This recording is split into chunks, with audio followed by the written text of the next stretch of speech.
Strategy नहीं है, ये इस समाज को जगाने का एकमात्र तरीका है।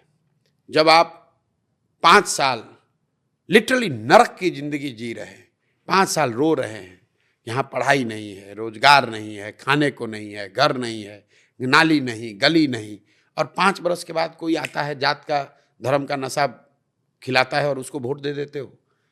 उस समय वो नशा उसको न चढ़े, उसको रोकने का एक ही उपाय है, बच्चों की कसम, अपने बच्चों के सर पर हाथ रखकर, और ये मैं पूरे सभा में हर गांव में कराता हूं, अपने बच्चों के सर पर हाथ रखकर बोलो, और लोग बोलते हैं, लोग बोल रहे हैं, हर गांव में बोल रहे हैं। भावुक करने वाली चीज है कि अपने बच्चों के लिए वोट दो, और मैं कहता हूं जिसको देना है दो। ये कभी नहीं कहा कि जनसुराज को दो, कभी नहीं कहा प्रशांत किशोर को दो, आगे भी नहीं कहूंगा। यही कह रहा हूं कि एक ही संकल्प लो, इस बार नेताओं के बच्चों को नहीं, अपने बच्चों के लिए वोट दो। सारा बात क्या आप अपने ऊपर कहते, गुड़ खा गुलगुले परहेज कर लिया। तो ये स्ट्रेटजी नहीं तो है, पूरा नेता बन गया। इस समाज को जगाने का शायद एकमात्र तरीका है। अच्छी बात है, क्योंकि आप देखिए, हम लोग यहाँ सबसे बड़ा व्रत क्या है? छठ। छठ का व्रत लोग क्यों करते हैं? अपने बच्चों के लिए करते हैं। इस गरीब बदहाल बिहार में साल भर मजदूरी करने वाला आदमी एक बार जीवन में अगर उसको छुट्टी लेना है तो छठ में लेता है। क्यों? दिवाली नहीं आते, दिवाली में नहीं आएगा मैंने, हाँ। छठ, वो होली में नहीं आएगा, छठ में आएगा। हाँ। क्योंकि लोगों की ऐसी मान्यता है कि छठ से उनके बच्चों का कल्याण होगा। ठीक बात। इसलिए जनसुराज सिर्फ और सिर्फ बच्चों की बात कर रहा है। मैं अब इसी को क्वेश्चन पलटता हूं, इमोशनल बात पे इमोशनल सवाल पूछता हूं। आपने, प्रशांत किशोर जी कहते हैं अपने बच्चों के सर पे हाथ रख कसम खाओ। कसम नहीं खाओ, मतलब उनको देखो, अपने बच्चों के चेहरा को देखो और उसके आधार पर। अभी आपने एक बार कभी नहीं, कसम खा के मैं दूसरी चीज पूछता हूं। चल, हम सवाल अलग है। प्रशांत किशोर जी कहते हैं जिन्होंने बिहार को बदहाल किया उनको वोट ना दो, नेताओं को बच्चों की आंखों में देखो। प्रशांत किशोर जी अगर सिंगल मेजॉरिटी नहीं बना पाए तो क्या वो भी अपने बच्चों को कसम खाते कि मैं भी इन दोनों से नहीं जुड़ूंगा? मेरे बच्चे तो नहीं, मेरा एक बच्चा है। हाँ। मेरा एक ही बेटा है, और मैं आपको बता रहा हूं कि सवाल ही नहीं पैदा होता है। जनसुराज 200 ना बच्चों का आप कह रहे थे। मैं कह रहा हूं, हाँ। आ रहा हूं उस पर, पूरी बात सुन लीजिए। जनसुराज 243 सीट लड़ेगा, 242 नहीं। तो कोई अलायंस किसी भी तरह का सवाल ही नहीं पैदा होता है। प्री दूसरा, मेरा अपना आकलन है कि जनसुराज या तो अर्श पर या फर्श पर। लेकिन अगर आपकी बात मान ही ले कि भैया कोई ऐसी स्थिति बन जाए या आपकी पूर्ण बहुमत न बने, तो जनसुराज और प्रशांत किशोर 5 साल फिर पैदल चलेंगे, फिर लोगों को समझाएंगे, तभी वापस आएंगे। ये तो बात कर दी ना आपने, इसमें बच्चों को क्यों नहीं लाया? आप दुनिया के बच्चे बता रहे हैं बिल्कुल कि आप अपने बच्चों का आंखों देखिए। आप भी अपने बच्चे को दिमाग में रखिए और आप कहिए कि मैं भी कह रहा हूं कि मैं अपने बच्चे को दिमाग में कह रहा हूं कि मैं बीजेपी, कांग्रेस, जेडीयू, आरजेडी से नहीं जुड़ूंगा। भाई हम इसको, आप जैसे ही मैं कहूंगा, आप कहोगे ये तो अरविंद केजरीवाल ने भी कहा था। अरे उनको छोड़ दीजिए, वो तो बदल गए। आप तो कह रहे हैं छोड़ दीजिए। मैं जो कह रहा हूं आप उसको लिख लीजिए। जनसुराज किसी से गठबंधन, किसी भी तरह का गठबंधन, ना प्री ना पोस्ट, चाहे पक्ष में हो या विपक्ष में हो।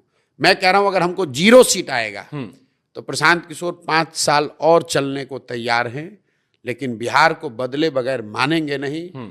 चाहे हमको 5 साल चलना पड़े कि 2 साल चलना पड़े, बदले बगैर मानेंगे नहीं। अब ठीक है, अब जनता का एक और सवाल।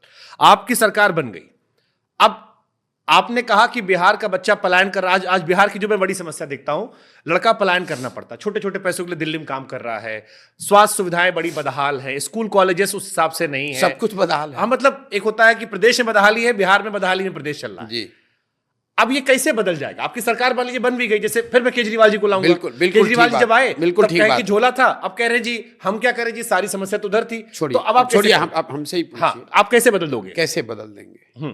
तो पहली बात की जो भी बदलने का रास्ता है, जो भी वादे हैं, जो भी आगे का प्रोग्राम है, जैसे मैंने आपको बताया कि इसका पूरा ब्लूप्रिंट जारी करेंगे। ये नहीं बताएंगे सिर्फ कि कहेंगे कि नौकरी दे देंगे, ये बताएंगे कि नौकरी कैसे देंगे, पलायन कैसे रोकेंगे। तो जो सबसे बड़ी समस्या है पलायन, मैं उसका एक आंसर देता हूं, क्योंकि अगर 200 बात पर बोलेंगे 2 घंटा लगेगा। हाँ, सही बात है। लोगों को लगता है पलायन कैसे रोक दीजिएगा बिहार में। सही बात है। मैं आपको बता रहा हूं कैसे रोक देंगे। कैसे?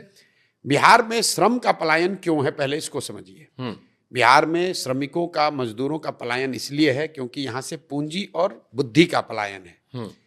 बिहार से आपको, आप पत्रकार हैं, आरबीआई का आंकड़ा निकालिए, पिछले 30-32 सालों में 1990 के बाद बिहार के बैंकों ने 26 लाख करोड़ रुपया यहां से पूंजी दूसरे जगह ट्रांसफर कर दिया। आरबीआई एक आंकड़ा जारी करता है सीडी रेशियो।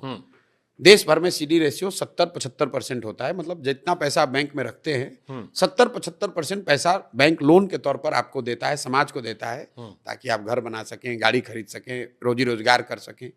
बिहार में सीडी रेशियो है एवरेज 40%। लालू जी के जमाने में 18% था, अभी नीतीश की सरकार में 40% है। इसका परिणाम क्या हो रहा है? पिछले वित्तीय वर्ष में बैंकों ने यहां से 2,60,000 करोड़ रुपया दूसरे राज्यों में ट्रांसफर किया है। ये पैसा जा कहां रहा है? ये पैसा जा रहा है गुजरात, कर्नाटक, केरल, तमिलनाडु, आंध्र प्रदेश, तेलंगाना। वहां पर सीडी रेशियो कितना है? 90, 95, 100, 105। अब इसका असर क्या होता है? मान लीजिए कि अगर आपको लोन न मिले तो आप गाड़ी खरीद पाएंगे? अगर आपको लोन न मिले तो क्या आप अपना बिजनेस कर पाएंगे? अगर बिहार के लोगों को नोएडा में घर खरीदना है, उसको लोन नोएडा में मिल जाएगा, लेकिन बिहार के आदमी को पटना में घर बनाना है, बैंक वाला लोन नहीं देगा। तो जो पूंजी की उपलब्धता है वो सबसे जरूरी है। तो जो हम लोग बना रहे हैं कि 15 साल से कम उम्र के बच्चे को इतनी अच्छी शिक्षा दो कि वो व्यवस्था और राज्य पर बोझ ना बने। 15 साल से 45-50 साल के लोगों को, जिनको फिर से पढ़ाया नहीं जा सकता है, उनको आप पूंजी उपलब्ध कराओ ताकि वो रोजी रोजगार कर सके। जैसे इसके लिए सर फंड आना होगा। नहीं, फंड तो आपको बता रहे हैं, कॉलेज के फंड बजट से नहीं आना है। अगर यहाँ के बैंक, हमको बाहर से पैसा नहीं चाहिए, जो आएगा वो बात का देखा है। बिहार की गरीब जनता ने पिछले फाइनेंशियल ईयर में 4,61,000 करोड़ रुपया बिहार के बैंकों में जमा किया। और अगर देश का औसत सीडी रेशियो आप देखेंगे तो बिहार में लोगों को 2,80,000 करोड़ रुपया लोन मिलना चाहिए था। लोन मिला 1,60,000 करोड़। तो हम लोग का तो 1,20,000 करोड़ रुपया ऐसे ही चला गया। बिहार का पूरा बजट है 2,40,000 करोड़। आप बजट की चर्चा कर रहे हैं, और 2,60,000 करोड़ रुपए जो हम लोग के बचत का पैसा है, जिससे यहाँ के लोग मोटरसाइकिल खरीदते, गाड़ी खरीदते, घर बनाते, बिजनेस करते, उस पर कोई बात ही नहीं कर रहा है। अब आप एक मिनट, आप कहिएगा भाई बिहार में नहीं हो रहा है, तो इसकी तो कोई चर्चा हुई नहीं कभी। मेरे भाई, ये बैंकों की स्वायत्तता नहीं है कि वो जितना पैसा चाहें उतना ही लोन दें। एक वैधानिक उन पर ये उनकी जिम्मेवारी भी है कि उनको 70% पैसा लोन के तौर पर देना ही देना है। बजाब्ता मुख्यमंत्री के चेयरमैनशिप में एक कमेटी होती है जो कि हर महीने जिसको देखना है कि ये पैसा पूंजी लोगों को उपलब्ध हो। लेकिन बिहार में जैसे टीचर, दरोगा, डॉक्टर, इंजीनियर, अफसर बात नहीं सुन रहा है सरकार की, वैसे बैंकर भी नहीं सुन रहे हैं। एक मेरी बात पूरी होने दीजिए। आप इसका एक उदाहरण देखिए। मान लीजिए कि आप एक युवा हैं जिसको बाल काटने आता है बिहार में। आपके पास 20,000 रुपया है। आप बैंक में गए कि अगर हमको 80,000 रुपया लोन मिल जाए तो मैं एक सैलून डाल दूंगा, 4-5 लोगों को रोजगार भी दूंगा, अपना परिवार भी चलाऊंगा। बैंक से लोन मिला नहीं। अब आप 20,000 का इस्तेमाल कैसे करेंगे? 5,000 रुपया किसी जॉब के दलाल को देंगे, ठेकेदार को देंगे, जो आपको बॉम्बे में किसी सैलून में नौकरी दिलाएगा। 5,000 रुपया का ट्रेन का टिकट, बस का खरीदेंगे, वहाँ जाकर खोली में रहने का, स्लम में रहने का एडवांस देंगे। वो 20,000 का मूलधन भी गया, बॉम्बे में खर्चा हो गया। और जो आदमी यहाँ पर सैलून चलाकर एक छोटा व्यवसायी इंटरप्रेनर हो सकता था, 4 लोगों को रोजगार दे सकता था, अब वो बॉम्बे में जाकर मजदूरी कर रहा है, बाल वहाँ भी काट रहा है। बाल काटने उसको आता है, लेकिन वो बाल पूंजी के अभाव में मजदूर बन के काट रहा है। अगर उसको पूंजी होती तो बिहार में वो छोटा इंटरप्रेनर बन के होता है। आप नोएडा में देखिए, दिल्ली में देखिए, बॉम्बे में देखिए, जितने लोग काम कर रहे हैं, घर बनाने वाले, प्लम्बर हैं, इलेक्ट्रीशियन हैं, फॉल सीलिंग वाले, सब यूपी बिहार के लोग हैं। ठीक है। मेरे भाई, अगर बिहार में घर बनेगा तो वो लड़का दिल्ली में क्यों काम करेगा? मैं 100% और बिहार में घर कब बनेगा? पुराने जमाने में हम लोग के पिताजी के टाइम में, उनके जनरेशन में घर कैसे बनता था? आपने 2 साल पैसा कमाया, कुछ पैसा बचाया, 4 कमरे बनवाए, फिर लिंटर करवाया, फिर पैसा आया तो 2 कमरे और बनवाए। अब क्या है? आप जाते हैं बैंक में, आपको 50 लाख रुपया लोन मिलता है, आप घर पूरा बनाते हैं। अगर उतने घर बन रहे हैं तो उतना ज्यादा सीमेंट कंज्यूम हो रहा है, उतने ज्यादा रोजगार के अवसर आ रहे हैं। तो जो हमारे साथ दुनिया भर के इकोनॉमिस्ट, जिनको मैंने साथ में जोड़ा है, जो हम लोगों ने मॉडल बनाया है कि अगर बिहार में पूंजी की उपलब्धता को ठीक कर दिया जाए तो बहुत बड़े पैमाने पर डिस्ट्रेस माइग्रेशन को रिवर्स किया जा सकता है। True, factual. मुझे ये बात समझ में भी आ रही जो आप बता रहे हो, मुझे समझ रहा हूं। लेकिन फिर मेरे मन में एक बहुत मासूम सा सवाल आ रहा है जो शायद बहुत सारे दर्शकों के मन में आएगा कि ये बात आप नीतीश जी को क्यों नहीं समझा पाए? इसलिए नहीं समझा पाए, पार्टी में बड़े पद पर नहीं, बड़े पद पे नहीं थे। मैं नीतीश जी की सरकार 15 में बनी, सब मैं ही कर रहा था। हाँ। इसलिए नहीं कर पाए कि नीतीश जी जिस विचारधारा से आते हैं उनके लिए पूंजी जो है वो टैबू है। बिहार को जिन लोगों ने चलाया है, ये समाजवाद के नाम पर इनके लिए पूंजी, capital, capitalist, wealth creation itself is a taboo. They want to distribute wealth without thinking about कि अगर वेल्थ क्रिएट नहीं करोगे तो डिस्ट्रीब्यूट कैसे करोगे। तो समानता समाज में लाने के दो तरीके हैं। जो ऊपर है नीचे वाले को ऊपर खींच के सबको बराबर किया जा सकता है। तो बिहार में ये जो डिस्टॉर्टेड सोशलिज्म है, इसमें एक नई तरह की व्यवस्था बनाई गई। इसमें ये तय, इन नेताओं ने तय किया कि सबको नीचे ला दो, तो बन गया समतामूलक समाज। बिहार में पहले, मैं सरकारी विद्यालय में पढ़ा हूं बिहार में, हम लोग के यहाँ शिक्षा व्यवस्था बहुत अच्छी नहीं थी, कभी भी नहीं रही है।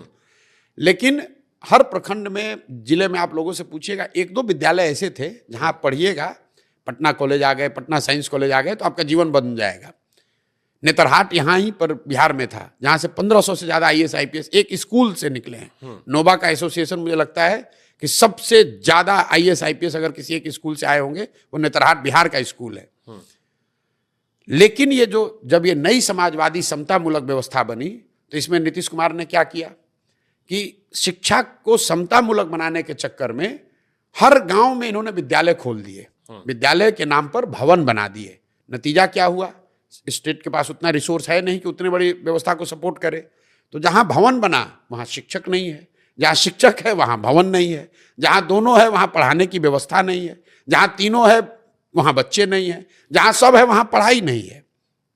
मैं आपको सही बता रहा हूं, जहां सब है वहां पढ़ाई नहीं है। आप साइंस कॉलेज में चलिए, CB रमन ने वहां आकर लिखा है फिजिक्स के लैब में कि this is one of the finest physics lab I have seen at this level of college anywhere in east Asia. उस साइंस कॉलेज में लोग कहते हैं कि बिहार में नियोजित शिक्षक का क्वालिटी खराब है, इसलिए शिक्षा व्यवस्था खराब हो गया। कोई कहेगा कि खिचड़ी बट रहा है इसलिए खराब हो गया है। मेरा उनको सवाल होता है कि भाई खिचड़ी तो 6वीं क्लास तक बट रही है, 7वें 8वें क्लास में पढ़ाई क्यों नहीं हो रही है? नियोजित शिक्षक तो स्कूल में पढ़ा रहा है, पटना साइंस कॉलेज और पटना कॉलेज में क्यों नहीं पढ़ाई हो रही है? ये इसलिए नहीं हो रही है कि कहीं ना कहीं पिछले 25-30 साल में समाज और सरकार दोनों, मैं अंडरलाइन कर रहा हूं, समाज और सरकार दोनों की प्राथमिकता में शिक्षा है ही नहीं। सही बात। जो शिक्षा और शिक्षण संस्थान है बिहार में, वो सिर्फ सरकारी अनुदान और कुछ सहायता बांटने का केंद्र बन गए हैं। तो यहां बिहार में साइकिल योजना चलती है, तो जो गार्जियन है वो आकर मास्टर साहब से झगड़ा करता है कि मेरा साइकिल का पैसा कब आएगा, मेरा कपड़ा का पैसा कब आएगा। लेकिन वो ये नहीं पूछता है कि पूरे साल गणित के तो टीचर यहां है ही नहीं। ठीक बात। और समाज ने भी इसको ऐसे मान लिया और सरकार ने भी इनका इस्तेमाल कैसे शुरू किया। जितने शिक्षक हैं इनसे कभी आप स्वच्छता अभियान चलवा रहे हो, कभी इनसे वोटर बनवा रहे हो, कभी इनसे आप झाड़ू लगवा रहे हो, नीतीश कुमार उससे कभी शराबबंदी का काम करवा रहे हैं। तो ठीक बात। ये जिस दिन समाज और सरकार की प्राथमिकता, ऐसा नहीं कि हम लोग शिक्षा पे खर्च नहीं कर रहे हैं। बिहार सरकार में टोटल 50,000 करोड़ रुपए से ज्यादा हम लोग शिक्षा पर खर्च कर रहे हैं और 50 बच्चा भी यहां से पढ़कर नहीं निकल रहा है। तो ऐसी बात नहीं आप कह रहे कैसे सुधरेगा, बिल्कुल सुधार होगा। ठीक बात। बिहार में महिला साक्षरता एक बहुत बड़ा इशू है। एक तो साक्षरता ही बड़ा इशू है, ऊपर से महिला साक्षरता उससे बड़ा इशू है। जी। आपकी पार्टी का संविधान बन रहा था, कुछ राहे बगाहे कहीं से कान में सुनाई पड़ा कि उसमें महिलाओं की भागीदारी कम है, कुछ ने कहा है, हमने कहा पूछ लेंगे सीधे आपसे, आप बता देंगे। महिलाओं की भागीदारी के बारे में आपकी पार्टी में क्या सीन है? बिल्कुल, हम लोगों ने तय किया है कि as a first step, credible step, एक पूरे इस अभियान में हमने एक तय किया है कि हम लोग वोट के लिए गलत बात नहीं बोलेंगे। जैसे मैं कंट्रोवर्शियल बातें बोलता हूं कि बिहार में भूमि सुधार लागू होना चाहिए। मुझे किसी ने पूछा कि भाई आप ये बोलिएगा तो सवर्ण नाराज हो जाएगा। मैंने कहा तो होता है तो हो जाए। मुझे लोगों ने कहा, मैं पहला आदमी हूं जो कह रहा हूं कि जन स्वराज की सरकार बनी 15 मिनट में शराबबंदी हटाकर फेंक देंगे। लोग कह रहे हैं कि भैया इससे तो महिला नाराज हो जाएगी। मैंने होता है होने दो, कोई दिक्कत नहीं है। झूठ नहीं बोलेंगे, जो सही लग रहा है वो बोलेंगे, जो जमीन पर देख रहे हैं वो बोलेंगे। और लोगों को ये बात समझ में आ रही है कि आदमी बोल रहा है बहुत कठोर बात, लेकिन अच्छी सही बात बोल रहा है। तो महिला के भागीदारी के लिए हम लोग कोई बड़ा प्रॉमिस नहीं कर रहे हैं, क्योंकि ये संभव नहीं है कि कल तक महिला बिल्कुल घर में है और कल मैं आकर कह दूं कि उसको 50% भागीदारी मिल जाएगी, लेकिन हम लोगों ने एक क्रेडिबल बात कही है कि हर लोकसभा क्षेत्र में कम से कम एक महिला नेत्री को हम लोग चुनाव जरूर लड़ाएंगे। तो मतलब बिहार में 40 जन सुराज की उम्मीदवार जरूर महिला होंगी और अपने आप में वो 40 उम्मीदवारों का लड़ना बिहार के इतिहास की सबसे बड़ी घटना होगी। आज तक किसी दल ने यहाँ 40 महिलाओं को विधानसभा में टिकट नहीं दिया है एक साथ। तो जन सुराज का ये अभियान है, ये संकल्प है और हम लोग इस बात को भी संविधान में महिलाओं की भूमिका रही जो लिखा गया है। बिल्कुल बिल्कुल।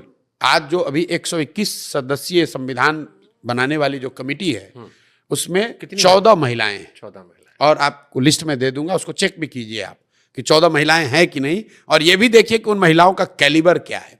ये खाली मत देखिएगा कि खाली महिला है, उनका प्रोफाइल भी है। और मैं चाहता हूं कि आप उन महिलाओं का कैलिबर देखिए कि किस कैलिबर की महिलाओं को यहां पर रखा गया है। ठीक बात, आपने कहा 40 लड़ाएंगे, अच्छी बात है और महिलाओं की भागीदारी बढ़नी चाहिए, महिलाओं को होना चाहिए। लेकिन अब एक सवाल आता है कि चुनाव लड़ने के लिए पैसा भी चाहिए जी।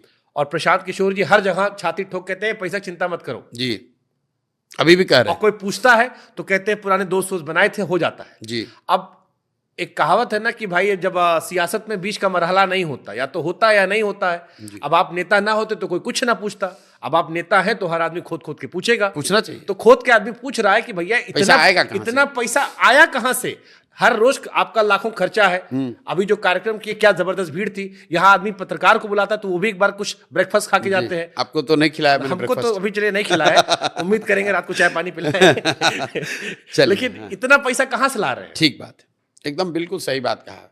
इस अभियान के लिए जो पैसा है वो पैसा उन लोगों से ले रहे हैं जिन्होंने मैंने मदद पिछले 7, 8, 10 साल में करी है। और उसका मतलब नहीं सिर्फ पॉलिटिशियन नहीं, उन पॉलिटिकल पार्टी या उनके जो बेनिफेक्टर्स हैं, जिन राज्यों में मैंने लोगों को चुनाव जिताने में मदद की, उन राज्यों में बहुत बड़े बड़े इंडस्ट्रीज हैं, बहुत बड़े बड़े पैसे वाले लोग हैं जिन्होंने मेरा काम देखा है, जिनको थोड़ा बहुत ये विश्वास है कि अगर प्रशांत किशोर कुछ प्रयास कर रहा है तो इससे कुछ अच्छा निकल सकता है। मैं उनसे हाथ फैला रहा हूँ, उनसे मांग रहा हूँ कि इस अभियान को करने के लिए आप मेरी मदद कीजिए, और लोग मदद कर रहे हैं। मतलब लेकिन बीजेपी, कांग्रेस, टीएमसी, इनके जो जुड़े हुए इंडस्ट्रियलिस्ट हैं उनसे या पैसा ले, इंडस्ट्रियलिस्ट हो, सब बिजनेसमैन हो, छोटे हो, बड़े हो, नेता भी हो, बहुत लोग दे रहे हैं पैसा, बहुत लोग दे रहे हैं पैसा, दूसरी पार्टी के भी दे रहे हैं, गजब दे रहे हैं। और सुनिए, लेकिन ये पैसा सिर्फ अभियान के लिए मांगा जा रहा है। जब ये दल बनेगा और हम लोग चुनाव लड़ेंगे, उसका पैसा कहां से आएगा? उस पैसे की जो व्यवस्था हम लोगों ने की है कि बिहार में जन सुराज का संकल्प है। जैसे आपने 2012-13 में पहली बार देखा सोशल मीडिया का प्रयोग, तो वैसे आप डिसेंट्रलाइज फंडिंग देखेंगे पहली बार बिहार में। हम लोग का लक्ष्य है कि 2 करोड़ बिहार के लोगों से 100 रुपया लिया जाएगा। हम लोग वो व्यवस्था बना रहे हैं कि आप अपने मोबाइल से 100 रुपया जन सुराज को भेजिए, 100 रुपया, ज़्यादा नहीं। और अगर 2 करोड़ लोग 100 रुपया देंगे तो 200 करोड़ रुपया जमा हो जाएगा, और वो पैसा काफ़ी है बिहार में गरीब से गरीब आदमी को भी चुनाव लड़ाने के लिए। और इसकी पूरी जो पिरामिड हम लोगों ने बनाई है कि 2 करोड़ लोग 100 रुपया दे, 2 लाख लोग 1000 रुपया दे, और कम से कम 13 करोड़ की आबादी है बिहार की, और कम से कम 2000 आदमी ऐसा जरूर हो जो लाख रुपया दे। ये फंडिंग का पूरा ट्रांसपेरेंट व्यवस्था बनाए हैं। 2 अक्टूबर के बाद से आप इसको चेक कीजिए और मेरी गर्दन पकड़िए कि इस तरह से ये पैसा आ रहा है कि नहीं। अब 13 करोड़ की बिहार की आबादी में, सहमत आप जो कह रहे हो नहीं, देखेंगे भी। देखिए, 13 करोड़ की बिहार की आबादी में 2 करोड़ लोग 100 रुपया नहीं दे सकते हैं? बिल्कुल देंगे। अभी वो व्यवस्था ही नहीं है, वो व्यवस्था हम लोग बना रहे हैं और वो पैसा लोग तो आगे जा ही नहीं रहे, हम तो अभी बात कर रहे हैं जी। अभी आपको जितना करोड़ों रुपया तो अभी भी खर्चा हो गया हो होगा रहा 2 है, साल में, बहुत खर्च। अब भारत वो देश है, जितना हमने समझा है, अगर हम आपको 10 रुपए चाय पिलाते हैं तो कोई ना कोई हमारा भी उसमें हित होता है, या तो मोहब्बत होती है या आपको लेके कहीं होता है। अब लोगों के मन में सवाल यह है कि जो आदमी पैसा दे रहा है, कुछ उम्मीद तो वो भी कर रहा होगा। राहुल जी आरोप भी लगाते हैं मोदी जी पे कि देखिए चुनाव में फंडिंग करवाए थे अडानी जी, बाद में पोर्ट दे दिए, लखनऊ के एयरपोर्ट दे दिए। ऐसा है, वो बहुत बड़े लोग हैं, वो लोग देश चलाते हैं, हम देश नहीं चलाते, हम छोटा सा अभियान चला रहे हैं। सरकार बनवाई थी महाराज। आपने कहा कि लोग पैसा क्यों दे रहे हैं? पैसा इसलिए दे रहे हैं कि उन्होंने उनके राज्य में जो सरकार चल रही है, वो सरकार बनाने में हमारा कंधा उन्होंने देखा है, तो हमारा उनसे भाईचारा है। उनकी सरकार है, उसमें वो मंत्री हैं, उसमें कोई बिजनेसमैन है, उसमें कोई एमपी है, उसमें कोई एमएलए है, तो वो लोग मदद कर रहे हैं। इसलिए नहीं कि उनको तो वही कांसीराम जी वाला फॉर्मूला मालूम है कि प्रशांत जी को तो 10 साल लगेगा बिहार जीतने में, तो अभी वो बिहार में कॉन्ट्रैक्ट नहीं खोज रहे हैं। क्लियर हो गया होगा ना? नहीं, वो तो जिसने काम किया होगा, पार्टी ने पैसा दिया होगा। मैं कह रहा हूं कि पार्टियों के जो बेनिफेक्टर्स हैं वो एक बहुत बड़ा, एक जैसे टीएमसी है, तो टीएमसी को पैसा देने वाला कोई एक व्यक्ति नहीं होगा ना भाई, वहां पर 50 लोग दे रहे हैं। उस 50 में 10 आदमी ऐसा भी हो जो कह रहे नहीं भाई प्रशांत किशोर आदमी ठीक है, ये प्रयास कर रहा है, इसने तो कोई हमसे पैसा नहीं लिया, हम चाहते थे टीएमसी जीते, टीएमसी जीत गई, उस समय तो इसको कोई पैसा हमसे लिया नहीं। दोस्त बना लिया आपने, दोस्त बनाए, और वो लोग पैसा दे रहे हैं, उनसे हाथ फैलाकर मांग रहे हैं। पहली बार जीवन में पैसा मांग रहे हैं लोगों से, कभी मांगा नहीं किसी से पैसा, मांग रहे हैं कि भाई बिहार में व्यवस्था बनानी है, दो पैसे दोगे तो सलाह दूंगा। निजी जिंदगी में कोई दोस्त है कि खाली 24 घंटे कोई नहीं, कोई नहीं। ये प्रोफेशनल फ्रेंड्स, प्रोफेशनल फ्रेंड तो सर गिवन डर नहीं लगता, मतलब प्रोफेशनल फ्रेंड कह लीजिए, एक्विंटेंस कह लीजिए, फ्रेंडशिप जिसको आप प्योर फॉर्म फ्रेंड्स तो नहीं कह सकते। बट बेनिफिट वाली दोस्ती जो होती, कई बार खून पीने वाली थी वाली, चल गए तो बढ़िया है चांद तक, अगर ना चल पाए खून पी जाएंगे जोक की तरह ही लोग। ऐसा ही है, लोग जीतते हैं तो दोस्त हैं, जब उनकी मदद के लिए नहीं खड़े होंगे तो हमारे खिलाफ भी लोग बोलते हैं। कुछ विषय है जिन पर आपकी राय जानना चाहते हैं जी। अभी जातिगत जनगणना की बात चल रही है, हालांकि संसद में जात पूछ ली गई, उस पर काफी बवाल हो गया जी, आपका क्या सोचना है? बिल्कुल जातिगत जनगणना के हम पक्ष में हैं, जातिगत जनगणना होनी चाहिए, लेकिन जातिगत जनगणना देश के विकास का पेनिसिया नहीं है जैसा लोग बता रहे हैं। अगर जातिगत जनगणना हो जाने मात्र से समाज का भला हो जाता तो पूरा देश जानता है कि बिहार में कौन लोग गरीब हैं। एससी एसटी की गणना तो हो रही है, सबको मालूम है कि एससी एसटी समाज में शैक्षणिक, आर्थिक, सामाजिक नजरिए से पीछे हैं, उनका सुधार क्यों नहीं हुआ? जो लोग ये कह रहे हैं कि जातिगत जनगणना होगी और देश का माहौल बदल जाएगा, सब कुछ ठीक हो जाएगा, वो तो ऐसे हुआ कि आप कह रहे हैं कि आप लाइब्रेरी में जाओगे और आइंस्टीन बन के निकल आओगे। अरे भैया, लाइब्रेरी में किताब है, उसको पढ़ोगे, पढ़ के इंटरनलाइज करोगे, तब तो कुछ कर पाओगे। जातिगत जनगणना होने से या किसी भी उस तरह की जनगणना या सर्वे से जिससे कि समाज के बारे में बेहतर सरकार के पास जानकारी मिले, उसका फायदा है, लेकिन फायदा तब है जब उसके आधारित आप पॉलिसी बनाएं, उस तरह की टारगेटिंग हो। सिर्फ जातिगत जनगणना कराकर वोट लिए और सो गए तो भाई सबको पता है बिहार सबसे देश में गरीब राज्य है, किसको नहीं मालूम है? ये तो आपके पास गणना है कि यहाँ प्रति व्यक्ति आए 34,000 रुपए है, तो उसको सुधार दो पहले। तो जातिगत जनगणना के पक्ष में है, लेकिन मैजिक नहीं होगा, ये मैजिक नहीं है, और चुनावी फायदे के लिए जो लोग ये बात कह रहे हैं वो देश को गुमराह कर रहे हैं। भाई आप खुद 60 वर्ष सरकार में थे, आपको किसने रोका था जातिगत जनगणना कराने से? पिछला जो सेंसस हुआ था देश में, वो तो जातिगत जनगणना के आधार पर कराया ही गया था, उसको रिलीज नहीं किया कांग्रेस और यूपीए की सरकार ने। फिर मोदी जी आए हैं, तब तो इन्होंने सेंसस ही नहीं कराया अभी। लेकिन अगर हो तो जातिगत जनगणना हो, उसमें क्या दिक्कत है? ठीक, आप मुझे ये बताइए, किसको नहीं मालूम है कि किस जाति के कितने लोग कहाँ रहते हैं? दिन रात नेता यही चर्चा करते हैं लोग, और समाज को बेवकूफ बना रहा है कि जातिगत जनगणना होगा तब पता चलेगा। भाई हर बूथ पर लोगों को मालूम है किस जाति के कितने लोग रहते, दिन रात तो यही गणना लोग कर रहे हैं और समाज को बता रहे हैं भैया जातिगत जनगणना होगा, तो जैसे लग रहा है कि कोई नई डिस्कवरी हो जाएगी। भाई सबको पता है कि बिहार में जो अनुसूचित जाति समाज के लोग हैं वो सबसे गरीब और पिछड़े हैं। सबको मालूम है कि अति पिछड़ों की जनसंख्या यहाँ 35% है। संभव है कि आप जनगणना कराएंगे तो 1% ज्यादा होगा या कम होगा, लेकिन 30-35% यहाँ अति पिछड़ा समाज के लोग रहते हैं।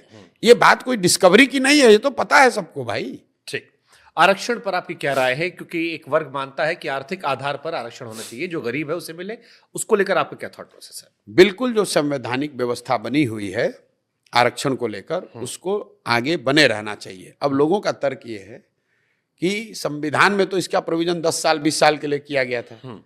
बिल्कुल नहीं, संविधान में 10 साल के लिए व्यवस्था या 20 साल के लिए की गई थी, लेकिन उसके साथ में ये भी लिखा गया था, ये शायद उनकी आशा अपेक्षा रही होगी कि 10 साल में ये सामाजिक विषमता दूर हो जाएगी।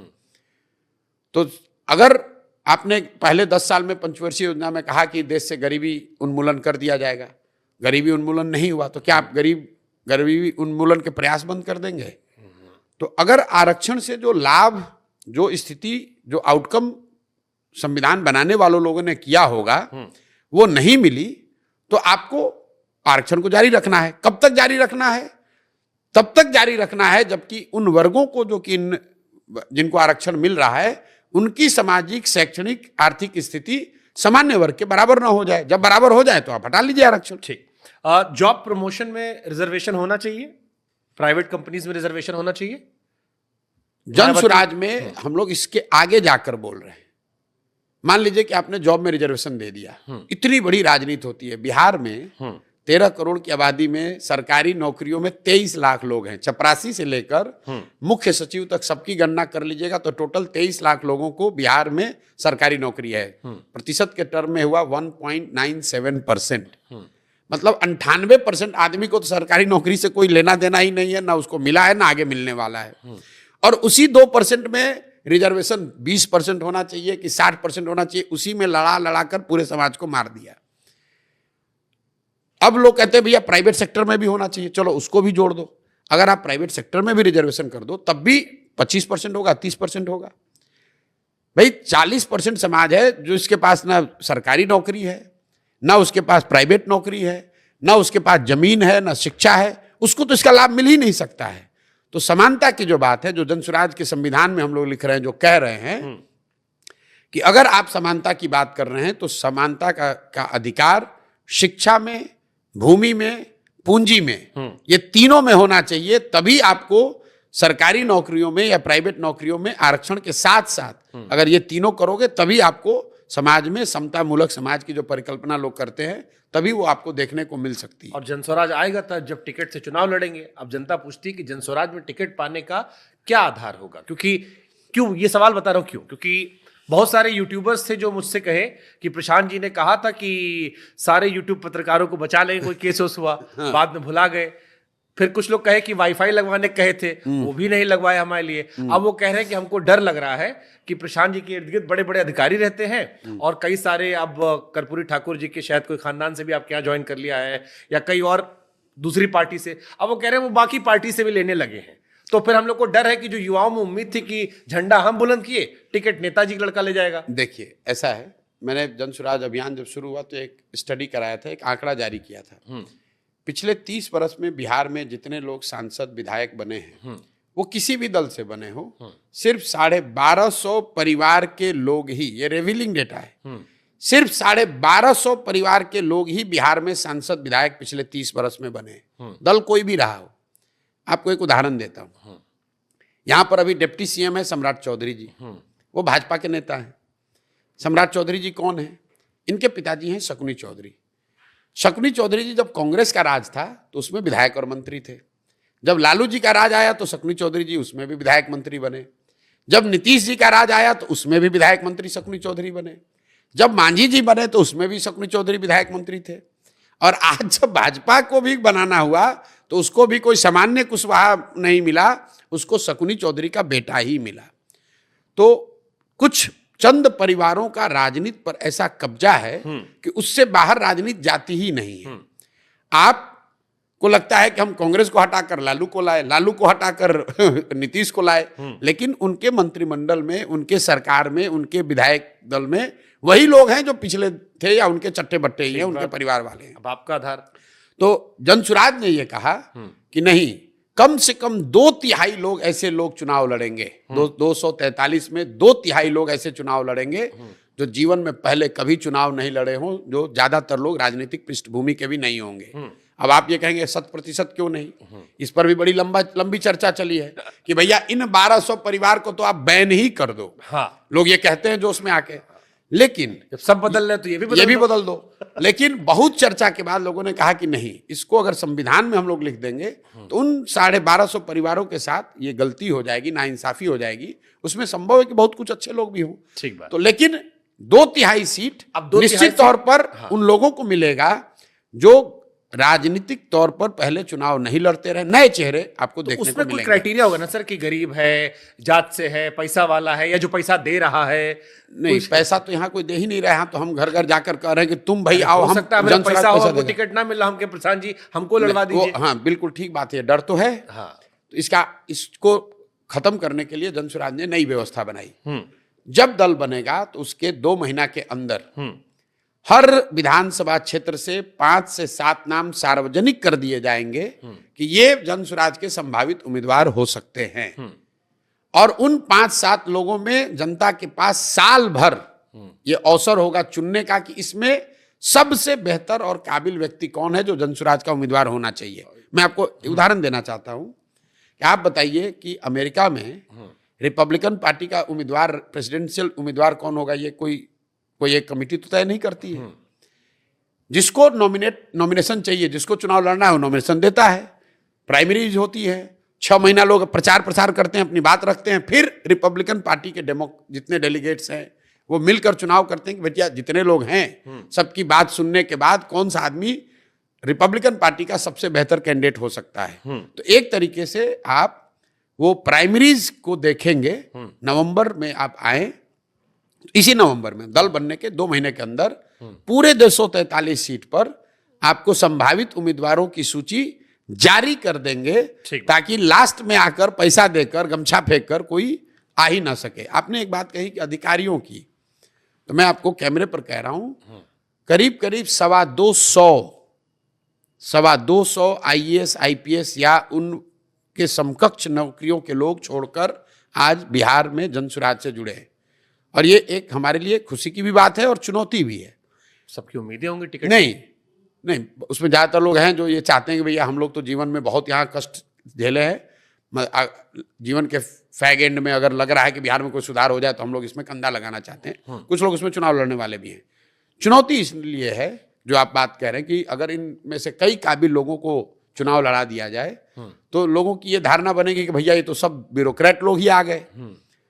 खुशी की बात यह है कि भाई इतने पढ़े लिखे समझदार लोग, अच्छे लोग, कम से कम उनको ये हम लोगों ने होप तो दिया है कि भाई बिहार में भी कुछ हो सकता है। एक प्रयास तो हो रहा है। लोग रिटायरमेंट के बाद 10 साल से कोई दिल्ली में है, कोई लखनऊ में है, कोई हैदराबाद में छोड़कर आ रहा है, कह रहा है ना भैया पहली बार उम्मीद जगी है, बिहार में कुछ हो रहा है, इसमें तो कंधा जरूर लगाएंगे। तो मैं उनको भगा भी नहीं सकता हूं। उनके अनुभव का, उनकी विद्वता का लाभ भी मिलना चाहिए, लेकिन ऐसा नहीं है कि वही लोग चुनाव लड़ेंगे। उस पर भी बिल्कुल समझ बनी हुई है कि ज्यादातर लोग उसमें चुनाव नहीं लड़ने वाले। मतलब बिहार हम पहली बार है, लेकिन सवाल सब बिहार का सही लाए इसका मतलब। हाँ बिल्कुल ठीक, आप सवाल जनता से पूछ रहे हैं। आप बिहार में फॉलो किए जाते हैं इतने, इसीलिए हम सब लेके आए। नहीं, आपके जो शो पर सेलिब्रिटी लोग या बड़े बड़े चेहरे आकर जनसुराज की तारीफ कर रहे हैं, वो हवा में नहीं कर रहे हैं। वो हमारे मित्र हैं ऐसा इसलिए नहीं कर रहे हैं। हम उनको पैसा नहीं दे रहे हैं, वो हमारे पीआर एजेंट नहीं हैं। जैसे उनको लग रहा है कि बिहार में कम से कम प्रयास तो कोई कर रहा है। ये हम भी कह रहे हैं, जीतना हारना छोड़ दीजिए, इतनी बात तो सब बिहार में कह रहा है। सही बात है कि भाई प्रयास तो कोई कर रहा है। जो बात कह रहा है वो ठीक है, कर पाएगा कि नहीं वो अलग बात है, लेकिन अगर हो जाए तो बड़ा अच्छा है। इतनी बात ये सब कह रहे हैं। और उसके बाद जो सवाल बच रहे हैं वो हम आपके सामने पेश कर रहे हैं। अब एक सवाल और आया कि प्रशांत किशोर जी, अब रात के 12 बजने वाले आप हैं। हर सवाल पे हमको सवाल हम थोड़ा हमको पॉज करना पड़ता है ना, आप पूरा डिटेल देते हैं इसलिए हम रुक जाते हैं। सवाल भी नहीं छोड़ सकते, इतना दूर 1000 किलोमीटर आए हैं। हाँ, तो अभी आपकी भोजपुरी जो है वो यूपी वाली भोजपुरी है, हमारे अवधि है, अवधि है। हमारे बाहर अवधि बोला जाता है। हाँ। यहाँ भोजपुरी, हम गोरखपुर से आगे भोजपुरी है, हमारे बाहर अवधि बोला जाता है। हाँ ठीक बात है। ठीक है। एक मुस्लिम अपीजमेंट की बात चल रही है। कई सारे मुस्लिम लड़कों ने मुझे मैसेज किया कि प्रशांत किशोर जी ने हर रैली, हर भाषण में कहा कि, या पिछड़ों को कहा कि देखो तुम लोग इन्हीं को तो वोट देते हो आखिर में। ये बात वो सवर्णों से नहीं कहते। वो बातें, उनकी जो बातें होती है, टारगेट जो होता है वो तेजस्वी यादव, आरजेडी या मुसलमान या शेड्यूल कास्ट उनको होता है। वो अपनी जात वालों को नहीं बोलते या बीजेपी के टुवर्ड उतना नहीं दिखाते जितना ऐसा लगता है कि तेजस्वी यादव ही मुख्यमंत्री हैं, सारी दुश्मनी तेजस्वी से उनकी है। नहीं, ऐसी बात नहीं है। मैं हर पूरे अभियान का जो मूल में बात है कि बिहार में जो राजनीतिक बंधुआ मजदूरी है, जहां लोग लालू के डर से भाजपा को और भाजपा के डर से लालू को वोट पिछले 30 साल से दे रहे हैं, उसी राजनीतिक बंधुआ मजदूरी से तो बाहर निकालने की बात है। मैं मुसलमानों को क्या कह रहा हूं? मैं मुसलमानों को जाकर डंके की चोट पर कह रहा हूं कि तुमको वोट आरजेडी को देना है, दो। लेकिन प्रशांत किशोर की बात मानो ना मानो, जो बात आपके पैगंबर साहब ने बताई, जो बात इस्लाम में बताई गई है सियासी मामलों के बारे में, कम से कम उस पर गौर फरमाइए। मुसलमान आज बिहार में मतलब दलितों के बाद सबसे ज्यादा गरीब और फटेहाल है। फिर भी मुसलमान आरजेडी को वोट देता है। मुसलमान ये खड़ा होकर कहता है कि भाई हम क्या करें, हम तो भाजपा से के वजह से देते हैं, भाजपा के डर से देते हैं, लालू जी के अलावा कोई विकल्प नहीं है, हमको तो सबने ठगा है। तो मैं उनको कुरान के हवाले से बताता हूं कि भाई पैगंबर साहब ने कहा कि जिस कौम को अपने रहनुमाओं की समझ न हो उसके ऊपर जालिम हुक्मरानों को मुसल्लत कर दिया जाता है। तो अगर आप ये कह रहे हैं कि आज के हुक्मरान जालिम हैं, तो पैगंबर साहब की बात कही हुई गलत तो हो नहीं सकती। उस पूरे लाइन को पढ़ो। उन्होंने कहा कि जालिम हुक्मरान आप पर तब मुसल्लत किए जाएंगे जब आप गलत रहनुमाओं का चुनाव करेंगे। तो आप खुद ही कह रहे हैं कि आज के जो रहनुमा हैं, आपने जिनको रहनुमा बनाया, आज के जो हुक्मरान है वो जालिम है। इसका मतलब है कि जिसको आपने रहनुमा बनाया वो गलत आदमी था। कुरान के हवाले से मैं उनको बता रहा हूं कि इस्लाम में ये बताया गया है, कुरान की शुरुआत का पहला वर्ड है इकरा। इकरा का मतलब है पढ़ो। और जिस कौम के कुरान सबसे पवित्र ग्रंथ की शुरुआत होती है इस वर्ड से कि पढ़ो, वो कौम आज अपने बच्चों की पढ़ाई की चिंता ही नहीं कर रहा है। वो सबसे अनपढ़ कौम बन गया है। जिस कौम में इस्लाम में बताया गया है कि अपने बच्चों के साथ इंसाफ करना, अपने बच्चों की अच्छी तरबियत और परवरिश करना, उनके साथ इंसाफ करना, ये सुन तो लीजिए, ये अल्लाह की एक तरह से उनको इंस्ट्रक्शन है कि आपको करना है। और आप अपने बच्चों का जो हक मार कर जा रहे हैं, जो लूट रहे हैं आपके बच्चों को, जिन्होंने अनपढ़ मजदूर बनाया है, उन बच्चों की चिंता न करके भाजपा के डर से लालटेन को वोट दे रहे हो यार। आपको लग रहा है केवल डर से वोट दे रहा है? बिल्कुल। मुसलमान सिर्फ भाजपा के डर से वोट देता है। और यही बात मैं मुसलमानों को कह रहा हूं कि भाई आप कहते हो कि आप अल्लाह को छोड़कर किसी से नहीं डरते हो, और यहाँ हालात ये है कि भाजपा का डर दिखाकर चोर बदमाश डकैत भी आपसे वोट ले जाता है। मुझसे कहा कि उन्हें इस बात का भी डर है कि प्रशांत किशोर मुसलमानों से बात कर रहे हैं, कहीं वोट कटुआ ना बन जाए वो। भाई देखिए, ये मुसलमान, आप दिल्ली के मुसलमानों से बात कर रहे हैं, मुसलमानों की हालात के लोगों ने हमें भी नहीं, बस दिल्ली मतलब जो बिहार के भी तो बहुत बड़ी संख्या में वहां लोग रहते हैं। जो मुसलमान यहाँ जन सुराज को ध्यान से देख रहा है, गौर से 2 साल से, बिल्कुल उसके मन में हर तरह के सवाल हैं, होने भी चाहिए। जैसे भी जो माइनॉरिटीज हैं उनके मन में सुरक्षा, डर, कहीं ठगे ना जाएं, ये सब, क्योंकि ये समाज इतनी बार ठगा गया है कि उसका सवाल करना जायज है। इसलिए जो जनसुराज में बात कही जा रही है, हम उनको सामने से कह रहे हैं कि भाई आप बिल्कुल प्रशांत किशोर पर, जनसुराज पर भरोसा मत कीजिए। आप भरोसा अपने अनुभव पर कीजिए। आप भरोसा मेरे कथनी पर नहीं, मेरे करनी को देखिए। और आप वोट जिसको देना है दीजिए, लालटेन को मन है लालटेन को दीजिए, लेकिन राजनीति में अपने बच्चों को लाइए। जनसुराज सिर्फ उनसे एक ही चीज मांग रहा है कि आप अपने बच्चों को राजनीति में लाओ। जनसुराज आपको दबा के टिकट देंगे आप मुसलमान? नहीं, दबाने की बात नहीं है, मतलब टिकट देने की बात नहीं। अच्छा रेशो रहेगा। नहीं, मैं आपको बता रहा हूं दूसरी बात, गहराई से समझिए इसको। मुसलमानों की आबादी के हिसाब से बिहार में उनके 40 विधायक होने चाहिए, हैं 19। ये दावा और ये नाकड़े आपको बहुत लोग बताएंगे, हम इसकी चर्चा नहीं करते हैं। मुसलमानों के 19 विधायक इसलिए हैं क्योंकि आरजेडी वाले, कांग्रेस वाले उनको उतना टिकट नहीं देते हैं। जो उनका वोट लेते हैं उनको टिकट नहीं देते हैं। मुसलमान समाज के लिए चिंता का कारण ये है कि आबादी के हिसाब से उनके 1650 मुखिया होने चाहिए बिहार में। बिहार में 1200 से कम मुस्लिम मुखिया हैं। आबादी के हिसाब से 27,500 वार्ड सदस्य मुस्लिम होने चाहिए। 11,000 से कम मुसलमान ही वार्ड सदस्य हैं। वहां पर तो दलों की टिकट की जरूरत नहीं है। ये आंकड़े ये बताते हैं कि मुस्लिम समाज में कहीं ना कहीं राजनीति को लेकर, राजनीति में भागीदारी को लेकर वो संशय, वो डर पैदा कर दिया गया है। और ये डर पैदा किसने किया है? ये डर पैदा किया है जिनको उन्होंने अपना रहनुमा बनाया, ये आरजेडी के लोगों ने उनको ये बता दिया कि भाई तुम हमको वोट देते रहो, हमारे पीछे चलो, हम बाकी चिंता तुम्हारा करेंगे। तो मैं मुसलमानों को जाकर ये बता रहा हूं कि भाई तुम कांग्रेस के पीछे चलो, आरजेडी के पीछे चलो, प्रशांत किशोर के पीछे चलो, किसी के पीछे चलोगे तो तुम्हारा नुकसान होगा ही होगा। आपकी जो आबादी है, आपकी जो समस्याएं हैं, वो तब सुलझेंगी जब आप अपने बच्चों को राजनीति में लाएंगे, उनको काबिल बनाएंगे, उनको राजनीतिक सलाहियत सिखाएंगे, तभी आपका सुधार हो सकता है। जनसुराज वो प्लेटफॉर्म है जहां आप अपने बच्चों को लाइए। आपको राजनीति में प्रशिक्षण चाहिए, राजनीति में आपको आगे बढ़ाने वाला चाहिए, तो जनसुराज आपके लिए वो करेगा। आप जो कह रहे हो बिल्कुल जायज बात है, क्योंकि हम क्लोजिंग पे बिल्कुल हम हैं। उनका जो सवाल मेरा था वो ये था कि आप मुसलमानों की बात समझा रहे हो, ये सत्य है, या आप बाकी पिछड़ों को समझा रहे हो? वो ये कह रहे हैं कि ये बात आप अपनी जात वालों को क्यों नहीं समझाते, सवर्णों को, जो बीजेपी का वोटर है। अरे मेरे भाई, मैं अगर आप RJD सुनो, के ऐसा वोटर पे है, ठोक मार रहे हो। ऐसा है कि अगर मैं उनको जगा रहे हो। हाँ। अगर मैं 5300 गांव में गया हूं तो यहाँ पर सबसे बड़ी आबादी यादवों की है, तो मैं तो सबसे ज्यादा यादवों के गांव में जाकर भाषण दिए है मैंने। अगर 12% आबादी सवर्णों की है तो सवर्णों के गांव में भी जाकर बोल रहे हैं। लेकिन सवर्णों के गांव में जाकर लालू जी के खिलाफ बोलने का क्या मतलब है? लालू जी के बारे में बोलने क्या मालूम है? तो पहले से लालू जी के बारे में जानता है। सवर्ण को यह बताना है कि भाई तुम मोदी जी का भाषण सुनकर, गुजरात का विकास का कहानी सुनकर क्यों अपने बच्चे को मजदूर बना रहे हो। ठीक उसी तरीके से जब मुसलमानों के पास जा रहे हैं तो उन्होंने जिसको अपना रहनुमा माना है उसके बारे में तो बताएंगे भाई। ठीक बात। मुसलमानों के बीच में जाकर मैं मोदी जी की क्या चर्चा करूंगा? तो ऐसे ही उनकी बात नहीं सुनना चाह रहा। मुसलमानों और पिछड़ों के दिल में एक सवाल और आता है जी कि प्रशांत किशोर पर ईडी छापा क्यों नहीं पड़ता, सीबीआई छापा क्यों नहीं पड़ता? काहे नहीं मोदी जी उनको डायरेक्टली टारगेट करते? ठीक ठीक बात है। उसकी एक वजह यह है, प्रैक्टिकल जो है, कि प्रशांत किशोर किसी पद पर कभी रहे ही नहीं है। तो आप किस बात पर छापा डालोगे? हमारे पास है क्या जहां आप बैठकर मेरा इंटरव्यू ले रहे हैं? ये पटना के सबसे अच्छे प्रॉपर्टी में इसकी गिनती हो, बहुत बड़े लोगों का प्रॉपर्टी है।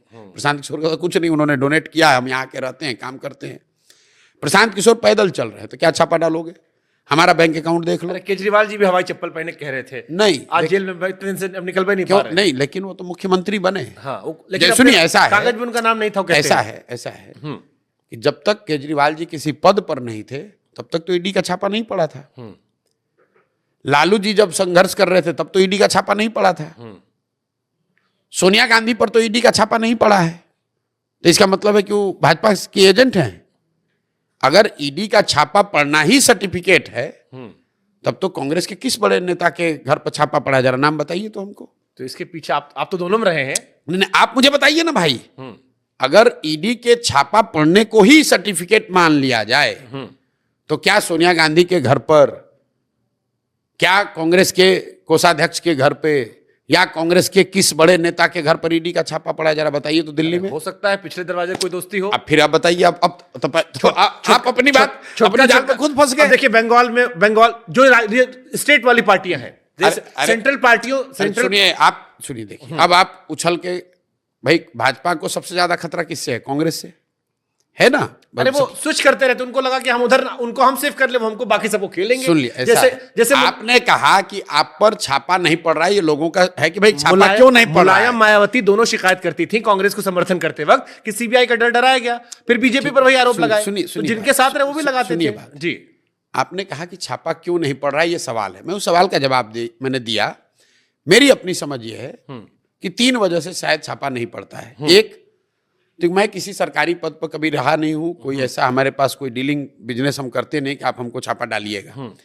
दूसरा, शायद उन लोगों के मन में ऐसा रहा हो कि भाई कभी इस आदमी ने मेरी मदद की है तो कहा इसको, चलो कुछ कर रहा है करने दो, अपने गांव में घूम रहा है, अपने मरखप के खत्म हो जाएगा। उनको लगता है भी हम तो कुछ कर नहीं सकते हैं, हम इतने इंपॉर्टेंट नहीं है उनके लिए।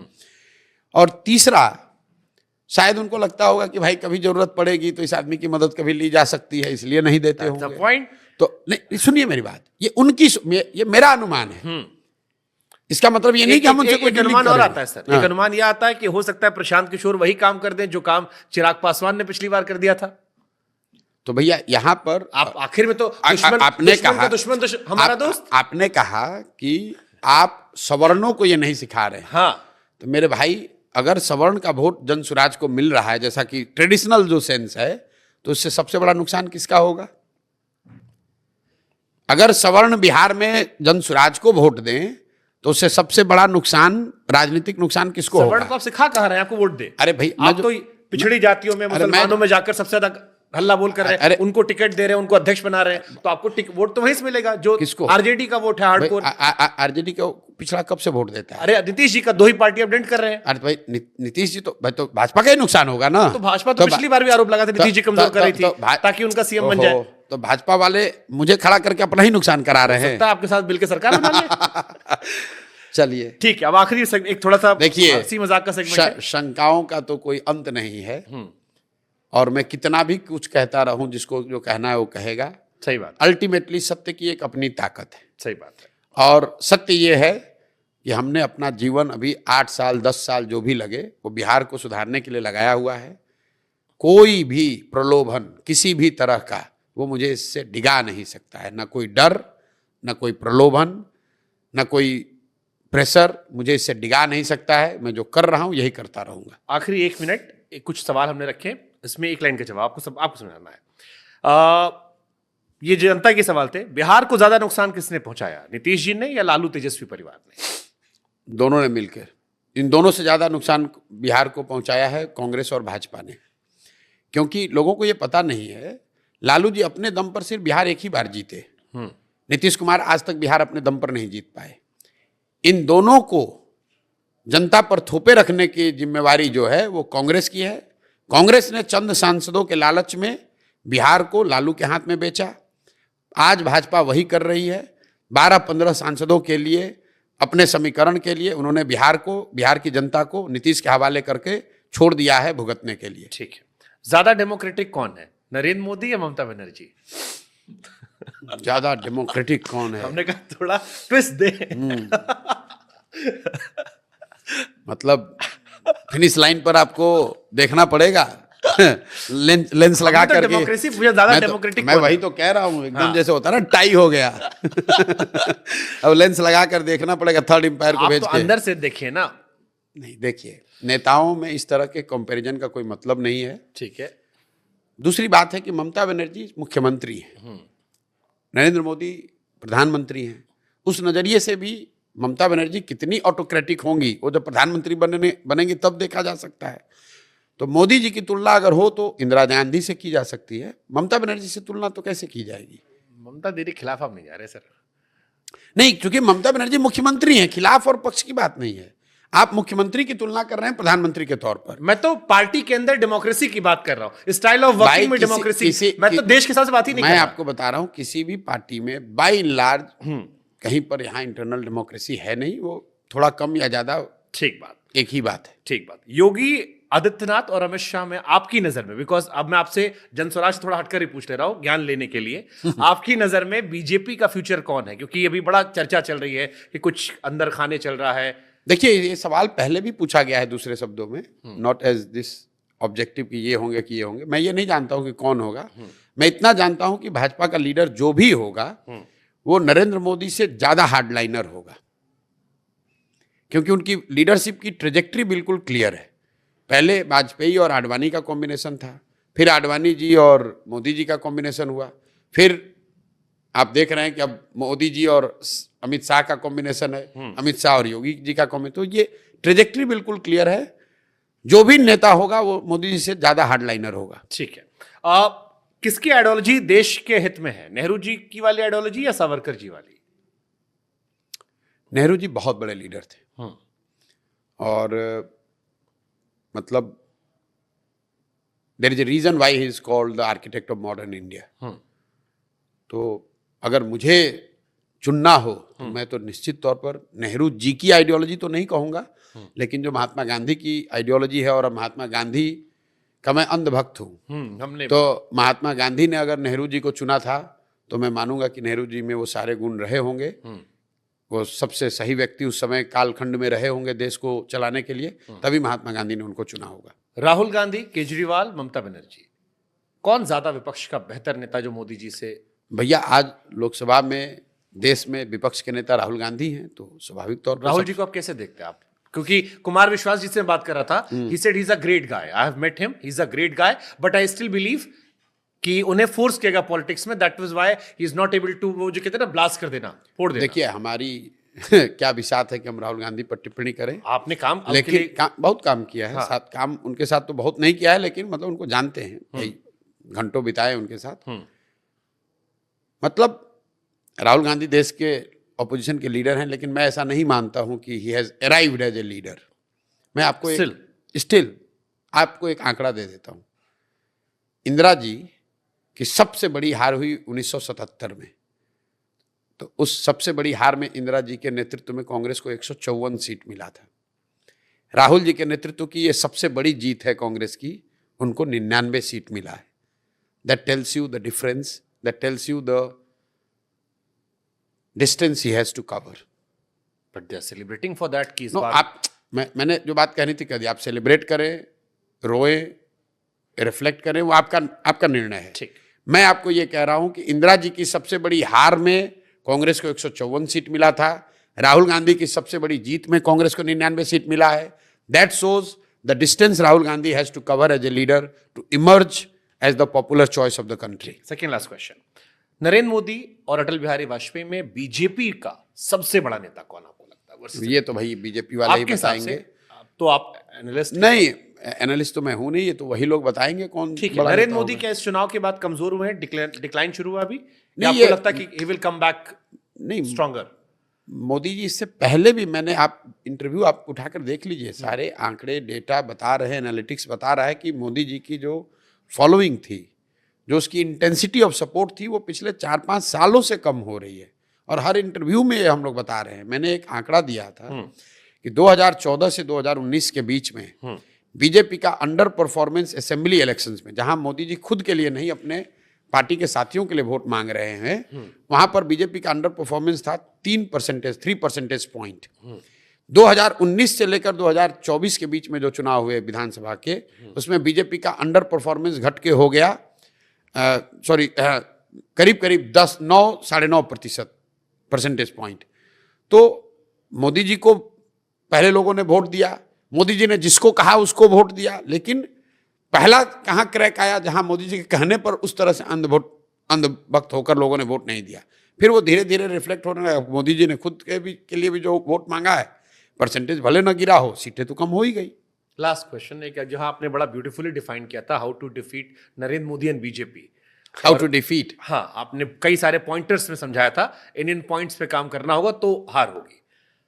आपकी नजर में, क्योंकि आप कह रहे हो डिक्लाइन मोदी जी का हो रहा है, थोड़ी इंटेंसिटी कम हो रही है, आने वाले टाइम में कौन सा लीडर आपकी नजर में आपको लगता है कि यार ये रिप्लेस कर सकता है नरेंद्र मोदी जैसे व्यक्तित्व को? देखिए, still he is larger than life when you compare to other. मैं आपको बताऊं, आज के परिप्रेक्ष्य में भाजपा को कोई भी एक दल अगर कोई चुनौती दे सकता है अकेले या किसी फॉर्मेशन में, तो कांग्रेस ही है। क्योंकि कांग्रेस ही विपक्ष का सबसे बड़ा दल है। तो अगर कोई भाजपा को चुनौती देगा, हराएगा, चुनौती तो सब दे ही रहे, तो अगर हराने की बात है तो किसी ना किसी को कांग्रेस से ही हराना पड़ेगा। It can be Rahul Gandhi और समवन एल्स। नहीं, it can be Rahul Gandhi, it can be anybody else. ठीक है, जाते थे सर। आपके जूतों पर लोगों की बड़ी नजर रही है। अभी तो चप्पल पहना आपने। बहुत लोग हमसे कहे कि एक ही कंपनी जूता काहे पहनते हैं, और फिर ये भी कहे कि जरा पूछ लेना कि 5000 किलोमीटर चलने में कितना जूता घिसा। तो जूते तो मैंने मेरे सारे ब्रांड ट्राई कर लिए। हाँ। क्योंकि लोग आकर गिफ्ट देते हैं। हाँ। तो लोगों को पता है कि जूतों की चलने में बहुत जरूरत है, तो जो आके देता है वो जूता ही देता है। हाँ। नाइकी भी मैंने यूज किया है और कुछ दूसरे ब्रांड्स भी यूज किए हैं। ज्यादातर मैं एसिक्स के जूते यूज कर रहा हूँ। और जूते घिसने की जहां तक बात है, चूंकि हम लोग गांव के घटिया रोड पर चलते हैं, तो जूतों की एवरेज लाइफ, मतलब एसिक्स के सबसे अच्छे जूतों की लाइफ भी यहाँ 4 महीना मैक्सिमम है। तो आप ये मानकर चल सकते हैं कि जब हम लोग 4 महीने 5 महीने चलते हैं तो जूता खराब हो जाता है। तो उस हिसाब से आप जोड़ लीजिए 7 या 8 जूते फट गए होंगे। Thank you so much Prashant ji, Thank lovely you. Talking to you. Same रात के here. 12 बज गए, लेकिन मैंने इस 2 घंटे की चर्चा का बड़ा लुत्फ उठाया। उम्मीद करता हूँ दर्शक भी उतना ही आनंद लेंगे। All the best, thank you. Thank you so much sir.